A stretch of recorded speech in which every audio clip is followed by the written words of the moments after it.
Well, today a group of lawmakers from across the country will be headed towards downtown Detroit. They are part of a group called New Deal. Michigan State Senator Mallory McMorrow is joining us this morning to talk about this summit and what it means for Michigan and Detroit. Good morning. Good morning. It's so exciting to be here. Yes, thank you for being here. So what is the New Deal for people that may not know? The New Deal is a national organization of local and state leaders from all over the country who are selected because they are the future of the Democratic Party. They are prioritizing getting things done, being pragmatic, and leading where it matters most, which is at home.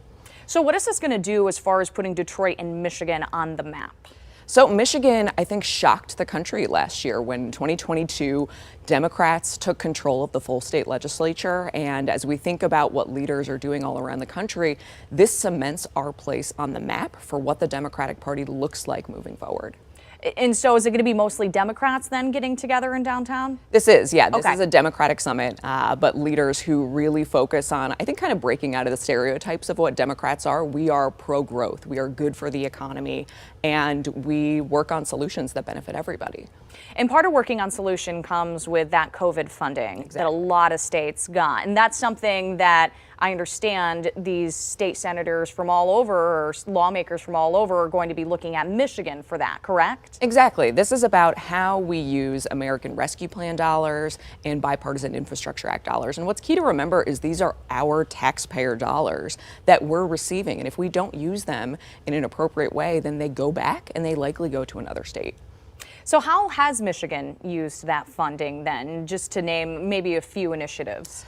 We've done a lot of really innovative things. In Oakland County, Executive Dave Coulter launched Oakland 80, which is trying to get 80% of Oakland County residents a post-secondary degree. So that includes counselors, career navigators, and we've helped more than 700 people start on a new career path. In other areas like Grand Rapids, the mayor there has really led an issue to end homelessness, to open more homeless shelters. And that's a lot of the innovative ways that really depends on what your community needs and how we can best bring down these dollars in a way that solves real problems.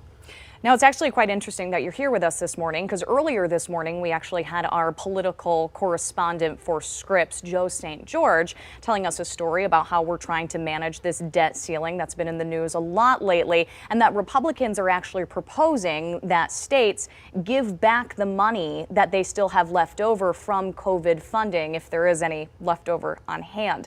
How do you feel about this? Is this something where we should be spending this money quickly and still investing this into the economy, or should we give it back to help with the deficit that the U.S. is facing right now? I mean, it's sort of a laughable solution because that is a small band-aid to what the national debt ceiling actually is. And again, these are our taxpayer dollars that we already spent. We all pay federal taxes. And these were dollars that were allocated back to the states for us to be able to get out of the COVID-19 pandemic in a really effective way so that we can come out with a stronger economy than we went into it. You and the Lieutenant Governor Gilchrist are going to be opening this summit. Is there anything that you're looking to drive home with these other lawmakers? Something that we're going to drive home is that you need to focus on what matters to your community. I think no matter what party you are, we're always looking for the singular message. What's the one message that's going to drive voters? And the truth is there isn't something that is one message. It's all about, do you know your community? Are you solving problems? Are you listening to the people who you represent? And that's a really tough thing to wrap our heads around, but that's why Michigan was so successful in 2022 and what I think people around the country are going to be excited to hear. Now, I gotta ask, a lot of people, there were some rumors swirling about you, about heading maybe to Washington, D.C. You kind of put those rumors aside and said you'd prefer to be in Lansing. Why is that? Why would you like to be more of a state representative compared to taking on a bigger national level, what some people might consider bigger? Yeah, you know, first of all, it's frustrating when we call that higher office. It implies that that is a promotion and it devalues what we do on the state level. The reality is state legislators are going to impact your everyday life in a much more meaningful way than anything that happens in Washington. In Lansing, we are tackling gun violence, we are funding education, we are cleaning up our drinking water.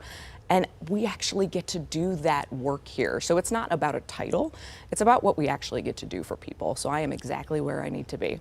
Well, that's good to hear. Now, one other thing that you've really been focused on is climate change, which is also a huge issue.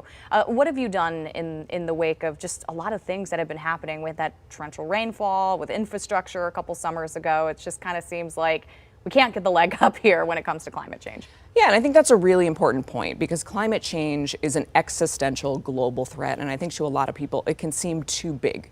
But the impacts of climate change are your basement is constantly flooded, your power goes out, your gas bills are too high because we're still reliant on other countries to put gas in our cars to get around. So as a Democratic majority, we just introduced legislation to really bring those costs down, to make sure that we are increasing renewables here in the state of Michigan, that we are generating our own energy so that your power isn't going to go out, so that your basement isn't going to flood, and that you don't need to rely on the price of the gas pump to get to where you need to go.